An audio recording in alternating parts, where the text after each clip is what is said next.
आंजनेय, जय आंजनेय, जय जब अकबर ने बैटल ऑफ पानीपत खत्म किया तो जितने सर काटे उन सर काट के उन सारे सरों को जोड़ करके एक मीनार बना दिया और सेलिब्रेट किया कि मैंने बैटल ऑफ पानीपत में इतने सर काटे, इतना बड़ा किला, इतनी बड़ी मीनार खड़ी कर दी। और नंदा डायनेस्टी को सम्राट खत्म करने के बाद जब मौर्य डायनेस्टी आई, चंद्रगुप्त मौर्य के ग्रैंडसन, उनके पोते कौन, सम्राट अशोक, जब उन्होंने बैटल ऑफ कालिंगा लड़ा तो उसके बाद इतने दुखी हो गए कि इतने लोगों को मारा कि उन्होंने बौद्ध धर्म ज्वाइन कर लिया और जाकर के माफी मांगी और बोला आज के बाद किसी को मरने नहीं देंगे। ये जब जब ऐसा होगा देवराज इंद्र भी भटक सकते हैं। तो मेरी और आपकी क्या मिसाल है भैया। मैं आपको यह कहना चाहता हूं कि जब अर्जुन ये कह रहे हैं कि मैं पूरे चक्रवर्ती तूफान को कंट्रोल कर सकता हूं पर मन को कंट्रोल नहीं कर सकता, चंचलम ही मना कृष्णा, इंद्र वैसे ही कितने भोग विलास में डूबे हुए आसपास कहीं अप्सराएं, पर मन नहीं भरता। पृथ्वी पे घूमते घूमते आ गए और आकाश से देख रहे कि अरे एक जंगल के अंदर बड़ी सुंदर स्त्री घूम रही है। बोले ये कौन है? तो पता चला ये गौतम ऋषि की पत्नी अहिल्या है। इंद्र से कंट्रोल नहीं हुआ। इंद्र ने देखा गौतम ऋषि क्या करते हैं, पहले पूरी रेकी करी, पता चला गौतम ऋषि रोज सवेरे, इतने बड़े तपस्वी हैं, सुबह भोर से पहले उठ करके अपने नित्य कर्म करने के लिए नदी के पास जाते हैं। नया आवरण बनाया इंद्र ने और आवरण बना के खुद को गौतम ऋषि बना लिया।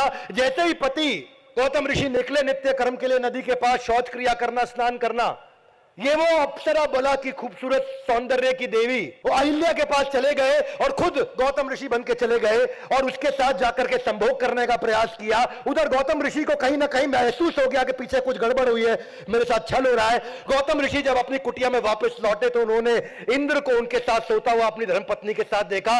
ऋषि थे और वो वहां पे उन्होंने उस क्रोध को सेवा के लिए जागृत किया, अपनी पत्नी को श्राप दिया, वो पत्थर बन गई। उनको श्राप इसलिए दिया क्योंकि आगे चल के भगवान राम ने उनको आशीर्वाद दे करके हाथ से छू करके पत्थर से वापस अहिल्या बनाना था।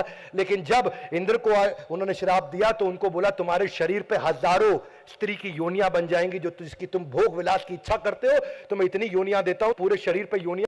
जब छोटे भगवान कृष्ण उन्होंने मना किया कि भाई इंद्र के पीछे मत भागो, गोवर्धन की पूजा करो, तो इंद्र को गुस्सा आ गया। इंद्र ने बोला कौन है ये बालक, बचाएगा तुम्हें गोवर्धन, बचा लेते हैं।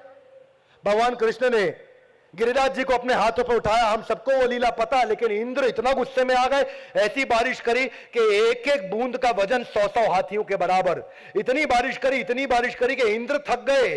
पर भगवान नीचे मुस्कुराते रहे। तब इंद्र को समझ में आया अरे गड़बड़ हो गया, भोग ऐश्वर्य से इतनी औरतों ने पहले उसको श्राप दे चुका था। रावण जब स्वर्ग लोग गया था तो रंभा उसको मिली वहां पे और युद्ध के बाद रंभा को अपने साथ वहां। रंभा बोली नहीं नहीं, आप ही के बड़े भाई कुबेर के पुत्र नल कुबेर से मेरा विवाह होने वाला है, मैं आपकी पुत्र वधू हूं, आपकी डॉटर इन लॉ हूं, आप नहीं मेरे साथ ऐसा कर सकते।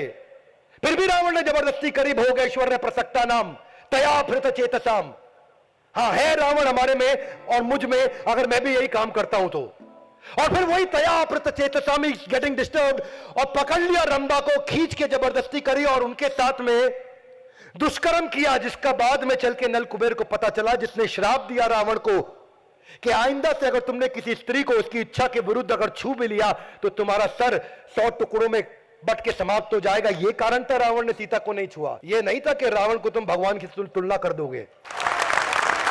रावण ने तो अपनी पत्नी की बड़ी बहन माया के साथ भी छल किया और माया इतनी सुंदर थी कि माया की माया में फंस गया वो और उनके साथ भी दुष्कर्म किया, जबरदस्ती किया, जिसके कारण उन्होंने बाद में उनको श्राप दिया और बोला स्त्री की वासना ही तुम्हारी मौत का कारण बनेगी। रावण को कई बार इसीलिए मिले। और यही सारे अपराध छोटे बड़े हमारे करियर में, हमारी सक्सेस में, हमारी ग्रोथ में, और उसी के लिए भगवान ने भगवत गीता दी थी, उसको जीवन में उतारने के लिए। Everybody Gita in louder, come on, Gita in. Gita जीवन में उतारने के लिए, हाथ जोड़ने के लिए नहीं, अगरबत्ती घुमाने के लिए नहीं, हाथ पे रख के कसम खाने के लिए नहीं। गीता भगवान जीवन में उतारने के लिए है। और इतना कुछ है, मैं वचन देता हूं, आप भगवत गीता पढ़िए और जिंदगी में जो चाहते हैं ये ऐसा कल्प वृक्ष है। अच्छा चाहेंगे वो भी अचीव होगा, बुरा चाहेंगे वो भी अचीव होगा।